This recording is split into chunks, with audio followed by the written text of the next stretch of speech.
Hello friends. तो आज हम लोग फार्माकोगनोसी के नेक्स्ट वीडियो में आ गए हैं, सोर्सेस ऑफ ड्रग्स। काफी टाइम हो गया, लास्ट वीडियो जब हमने अपलोड किया था तो फार्माकोगनोसी में हमने स्कोप एंड डेवलपमेंट तक किया था। उसके पहले हमने बहुत सारी वीडियो बेसिक्स ऑफ फार्माकोगनोसी के बनाए हैं, जो कि आप लोग जाके देख सकते हैं। उसमें डिटेल से हमने, ताकि आपके बेसिक्स कॉन्सेप्ट क्लियर हो जाए, जो आपके हायर सेकेंडरी लेवल पे होने चाहिए थे वो क्लियर हो जाए, उसके लिए हमने वीडियो बनाए हुए हैं। उसमें कुछ हमने अपना फार्मेसी वाला पोर्शन भी डाला हुआ है कि थोड़ा सा आपको प्रायर नॉलेज हो जाए, ताकि जो है आप लोगों को इस सब्जेक्ट को पढ़ने में कोई डिफिकल्टी ना हो, बड़े आसानी से एक ऐसे टिप ऑफ द टंग हो जाए ये सब्जेक्ट। इसलिए हमने उस जो वो वीडियोस बनाए वो आप चाहें तो जाके देख सकते हैं, बहुत इंफॉर्मेटिव वीडियोस हैं। अभी फिलहाल हम लोग जो है हमारे सिलेबस 4th सेमेस्टर उसमें फार्माकोगनोसी में आगे की बात कर लेते हैं, सोर्सेस ऑफ ड्रग। तो सोर्सेस ऑफ ड्रग, सबसे पहली बात है कि हम फार्माकोगनोसी में जो पढ़ते हैं वो पढ़ते हैं क्रूड ड्रग्स। और क्रूड ड्रग्स अगर हम लोग पढ़ते हैं तो उसके बारे में हमको जानना जरूरी कि क्रूड ड्रग्स होता क्या है।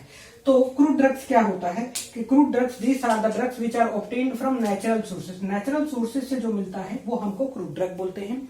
लाइक प्लांट्स से मिलता है हमको, या इंसेक्ट से मिलता है, एनिमल्स से मिलता है, या मिनरल से मिलता है। ये चार हमको इस चीजों से मिलता है।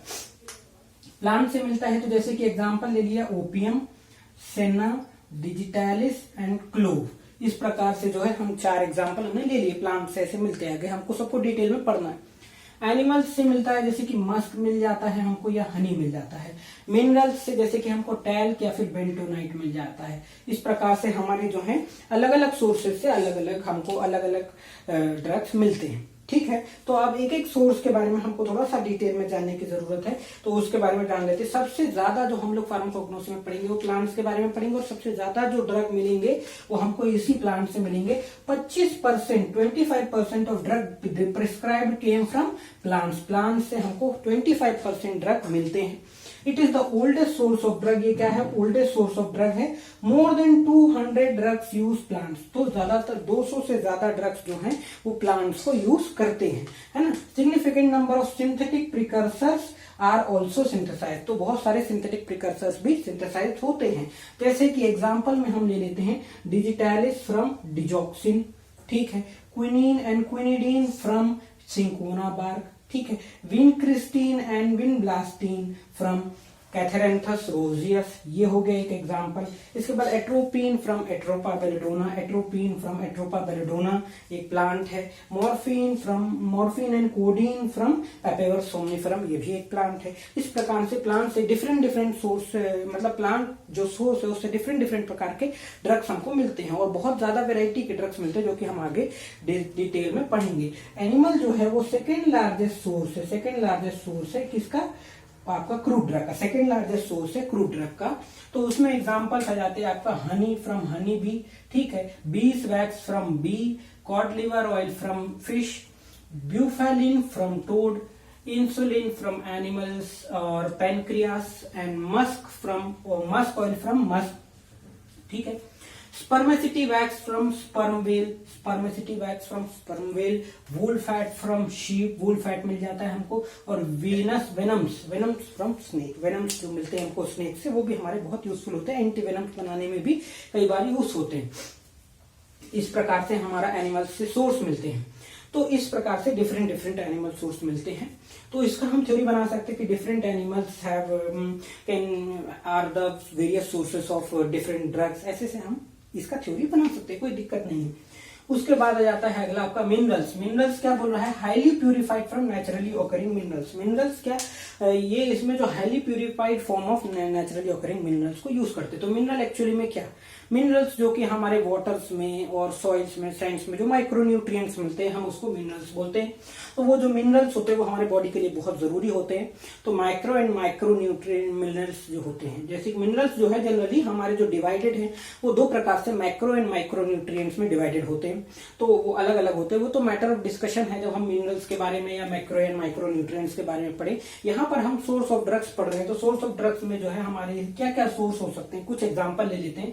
तो जैसे कि सल्फर मिलता है हमको मिनरल से, शिलाजीत मिलता है एक टॉनिक के जैसे हमको, और कैलामाइन मिलता है as a anti itching agent, जो कि कैलामाइन लोशन जो हम बनाते हैं। इस प्रकार से हमारा मिनरल्स जो है वो मिलते हैं सोर्सेस। अब मरीन सोर्सेस की बात करें तो major part of earth is covered with water body. Marine का मतलब है वाटर बॉडी से निकले हुए जो ड्रग्स हैं मरीन सोर्सेस हो गए वो। तो हमारा ज्यादातर पार्ट क्या है अर्थ का, वाटर बॉडी से कवर है, इसलिए hence bioactive compounds from marine flora and fauna. Flora मतलब आपके पेड़ पौधे जो मरीन मतलब जो समुद्र में पाए जाएंगे पानी में, और फौना मतलब कि जो एनिमल्स पाए जाएंगे एक्वाटिक एनिमल्स। तो तो इन दोनों से ही बायोएक्टिव कंपाउंड्स निकाले जाते हैं। जैसे कि माइक्रो ऑर्गेनिजम्स भी मिलते हैं, वो भी बहुत कुछ माइक्रो ऑर्गेनिज्म फायदे में होते हैं। कुछ प्रकार की अल्गेस हो गई, कुछ प्रकार की फंगाई हो गई, इनवर्टिब्रेट्स एंड वर्टिब्रेट्स, अलग अलग प्रकार की जो मरीन में से इनको हम यूज कर सकते हैं। ठीक है, Hence extensive past, have extensive past, क्या बोल रहा है, have extensive part and present used in treatment of many disease। तो ये बोल रहा है कि hence bioactive compound from marine flora have extensive past, मतलब बहुत समय से इसको यूज किया जा रहा है, and present used in treatment of many disease, और बहुत सारे ट्रीटमेंट many disease के जो होते हैं वो मरीन सोर्सेज से किए जाते हैं। जैसे कि एग्जाम्पल आ गया अगर अगर, ठीक है, ये कहाँ से मिलता है आपको, रेड एल्गे से। तो अगर बहुत सारी चीजों में, जेल इलेक्ट्रोफोरेसिस में बहुत सारी चीजों में यूज होता है। कैरेजिनाइन से और कैरेजिनीन्स जो है वो रेड सीवीड से मिलता है, ये भी हम लोग बहुत जगह यूज करते हैं। ठीक है ना, हमारे फार्मास्यूटिकल प्रोडक्ट्स में बहुत जगह इसका यूज होता है। प्लांट टिश्यू कल्चर क्या है, सबसे पहली बात in vitro and in vivo क्या है हम ये जान लें। इन विट्रो का मतलब बॉडी के अंदर, इन विवो का मतलब बॉडी के बाहर। तो जब हम it involves in vivo multiplication of cells, वैसे तो हमारी बॉडी के अंदर कंटिन्यू मल्टीप्लाई हो रहे सेल, लेकिन जब हम बॉडी के बाहर कुछ सेल निकाल के उसको मल्टीप्लाई करते हैं तो वो प्लांट टिश्यू कल्चर हो जाता है। उससे हम या तो सेल बनाएंगे, मल्टीप्लीकेशन सेल का कराएंगे, टिश्यू का कराएंगे या ऑर्गन्स का कराएंगे। किस पे, एक कोई डिफाइंड सॉलिड या लिक्विड मीडिया होगा। जनरली इसमें भी अगर यूज हो जाता है, बहुत सारी चीजें यूज हो जाती हैं, तो वो एक सॉलिड मीडिया होगा और उसको एसेप्टिक कंडीशन में, जहां पर माइक्रोब्स ग्रोथ ना करें, नहीं तो वो उसकी टिश्यू की ग्रोथ को अफेक्ट करेंगे, और कंट्रोल्ड कंडीशन मतलब वहां पीएच टेम्परेचर रिक्वायरमेंट ऐसा रखेंगे। तो प्लांट टिश्यू कल्चर से भी हम बहुत सारे ड्रग्स बना सकते हैं, उस सेल को निकाल के जो हमको जरूरत है, कोई भी प्लांट का, कोई भी एनिमल का। एक्चुअली में मल्टीप्लीकेशन ऑफ सेल्स होता है ये प्लांट टिश्यू कल्चर, है ना, और उसी से टिश्यू बनता है और उसी से ऑर्गन बनता है। तो क्या बोल रहा है, multiplication of cells, tissues and organs on defined solid liquid media.